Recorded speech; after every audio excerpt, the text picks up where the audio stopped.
ETF index mutual funds నేర్చుకుని stock మార్కెట్లో రాణించాలనుకుంటున్నారా? వెంటనే ఈ నెంబర్కి కాల్ చేయండి. నమస్కారం. మనం పంచతంత్రంలో చివరి కథలు చెప్పుకుంటున్నాం. పూర్వమట చంద్రకేతు మహారాజు గారని ఒక రాజుగారు ఉండేవారు. ఆయనకి ఒక కుమారుడు ఉన్నాడు.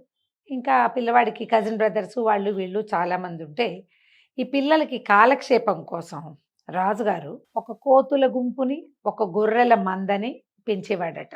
పిల్లలు గొర్రెల మీద పోటీలు పెట్టుకునేవాళ్ళు గొర్రెల మీద ఎక్కి తిరిగేవాళ్ళు, గొర్రెలు ఆడుకుంటూ ఉండేవి, బాగుండేది.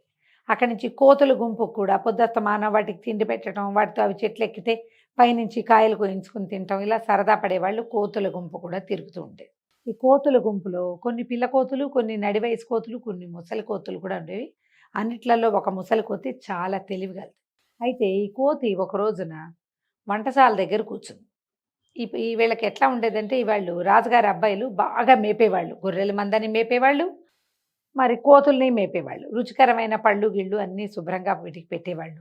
వంటశాలల్లో నుంచి రుచికరమైన పదార్థాలు కూడా వచ్చేవి ఈ కోతులు అవి తినడానికి. ఒక లైన్గా పిల్లల ఆటల ప్రదేశము, పక్కన వంటశాల, తర్వాత గుర్రాల శాల, ఇట్లా లైన్గా ఉండేవి.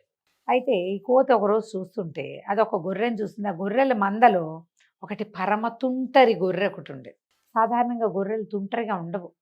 ఓ గొర్రెని చేస్తే అన్నీ అవే చేస్తుంటాయి, అందుకే వాటిని గొర్రెలు అంటారు. ఈ ఒకటి ఏమిటో కొంచెం ఎక్సెంట్రిక్. అదేం చేసేది, ఎంతసేపు వంటశాలల్లోకి వచ్చి ఇక్కడున్న పదార్థాలు తినడానికి ట్రై చేసేది.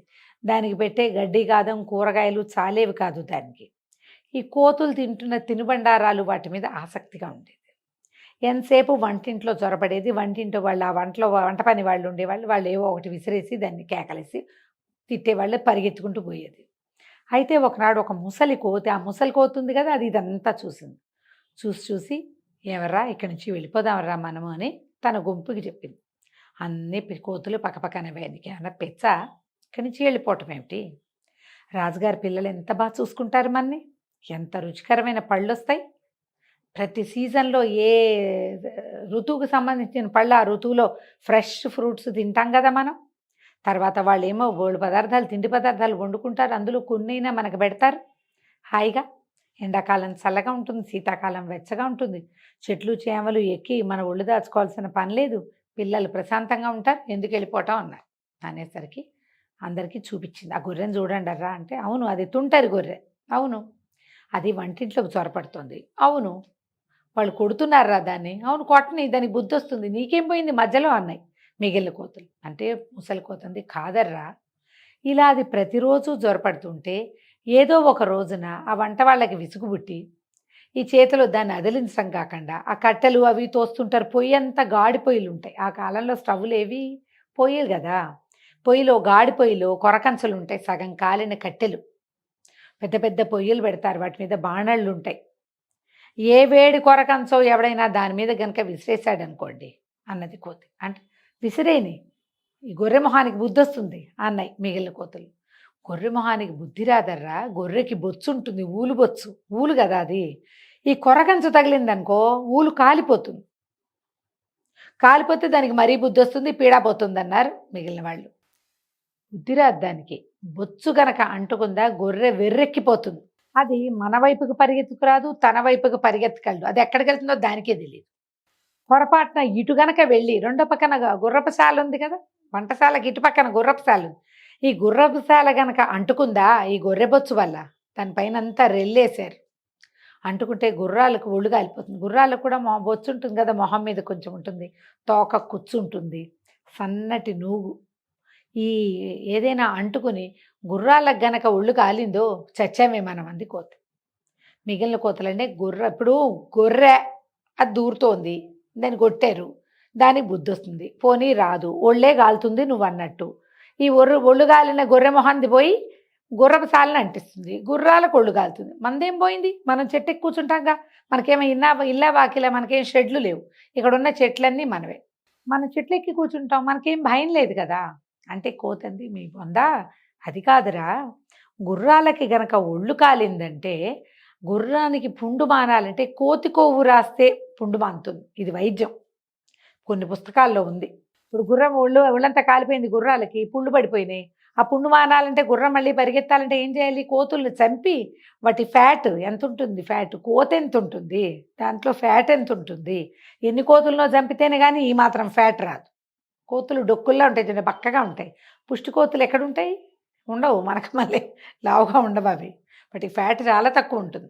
ఈ కొవ్వు పూస్తే తగ్గుతుందని మనని చంపేస్తారా అనంగానే మిగిలిన కోతులన్నీ పక్కపక్కనవన్నీ మోహల్లా ఉంది. నువ్వు నీ దిక్కుమాలిన ఐడియాలును.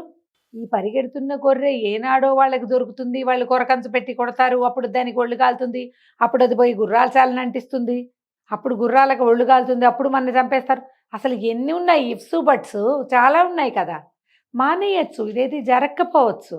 జరుగుతుందని నువ్వు ఎలా చెప్తున్నావో జరగకపోవడానికి వందల అవకాశాలు ఉన్నాయి. కాబట్టి ఎక్కడికి వెళ్ళక్కర్లేదు, మనం హాయిగా ఇక్కడే ఉండొచ్చు అని చెప్పాడు. ముసలి కోతి మాత్రం ఒప్పుకోలే. ఒరే, ఇట్లా స్వజాతి నాశనాన్ని నేను చూడలేను. నేను ముసలివాడిని అయిపోయాను, నేను ఇక్కడ ఉండలేను. మీరందరూ నాకంటే చిన్నపిల్లలు, నా కంటి ముందు పుట్టి పెరిగారు. మీరందరూ చచ్చిపోతుంటే నేను ఎట్లా చూడనురా? మనం అందరం నాశనం అయిపోవటం, కులనాశనాన్ని చూడగలరా ఎవరైనా పెద్దవాడు? నేను చూడలేను అన్నాడు. అనేసరికి కోతులు తిట్టినాయి. అంత చూడలేకపోతే పో, అడవిలో తిండా తిప్పలా ఏమీ లేవు.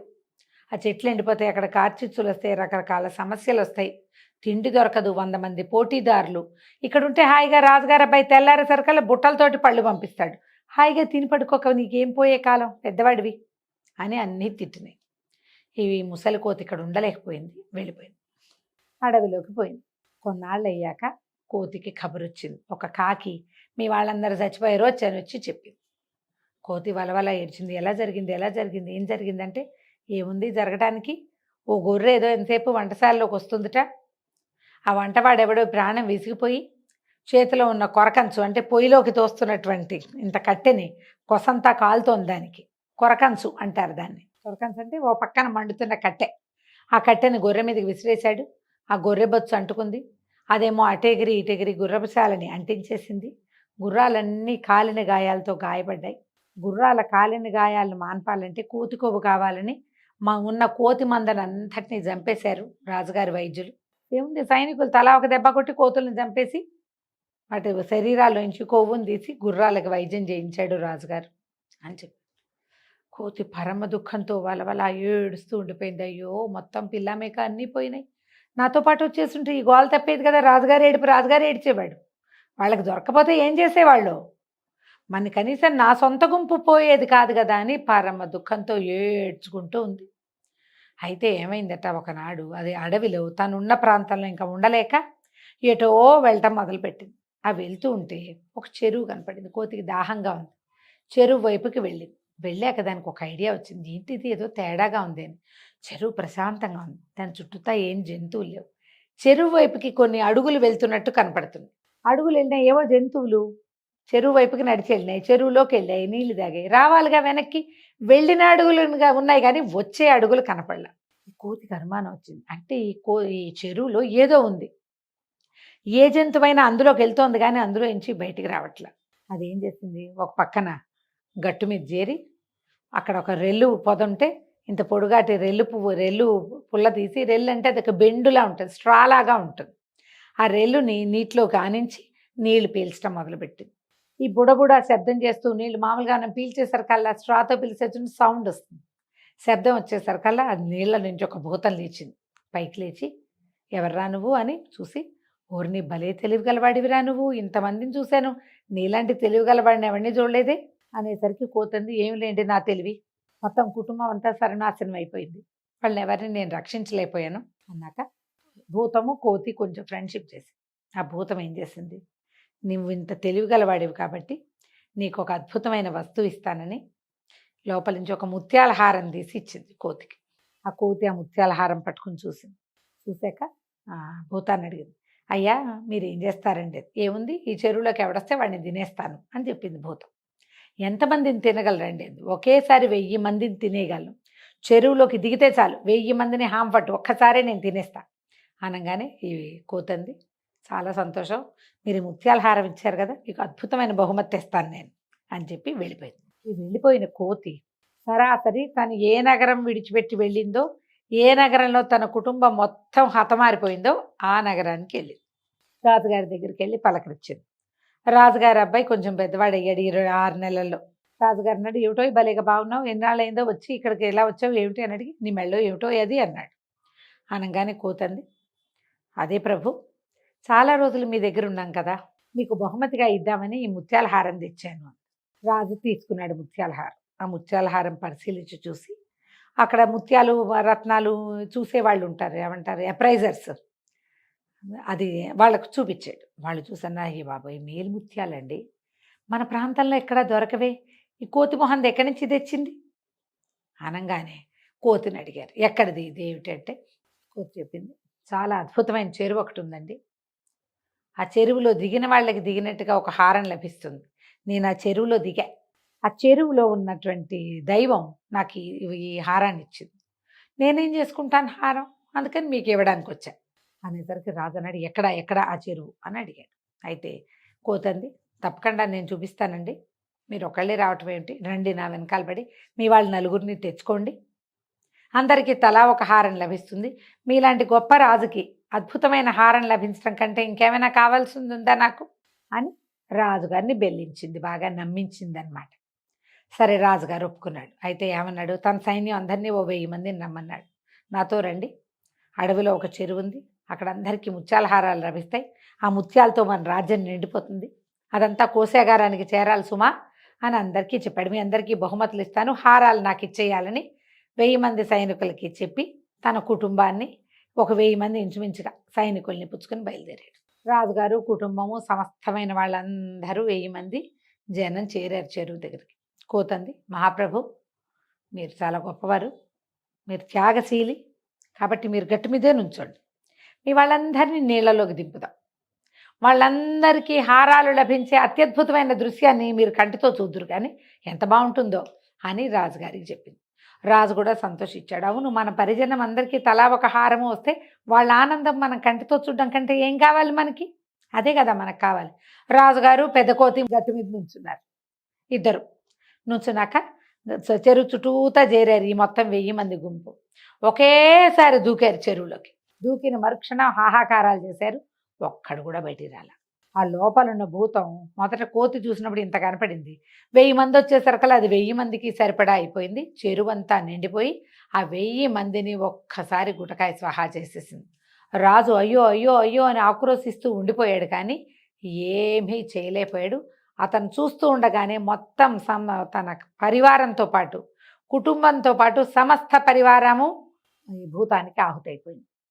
వలవలా ఏడ్చాడు, అయ్యో ఎంత పని జరిగిపోయింది, ఏమైపోయింది, ఏమైపోతుంది, ఇలా అయిందేమిటి అంటే కోతి చెప్పింది, చిట్టెక్కేసింది పరిగెత్తుకుంటూ వెళ్ళి, ఓ రాజా, నా మొత్తం కుటుంబాన్ని పొట్టన పెట్టుకున్నావు నువ్వు, చిన్న పిల్లల్ని కూడా వదిలిపెట్టలా, అందరినీ లాగేసావు, నేను ఒక్కడిని మిగిలేని వృద్ధుణ్ణి, గుర్రాలకి రిపేరుకి వేరే ఏదైనా మార్గం చూడకుండా బతికి ఉండి నీ పిల్లలకి నీకు ఆనందాన్ని కలిగించే కోతులని వానర సమూహాన్ని చంపైనా సరే గుర్రాలకి వైద్యం చేయించాలనే నీ దుర్బుద్ధి వల్ల నువ్వు ఇవాళ ఈ శాస్తిని అనుభవించావు.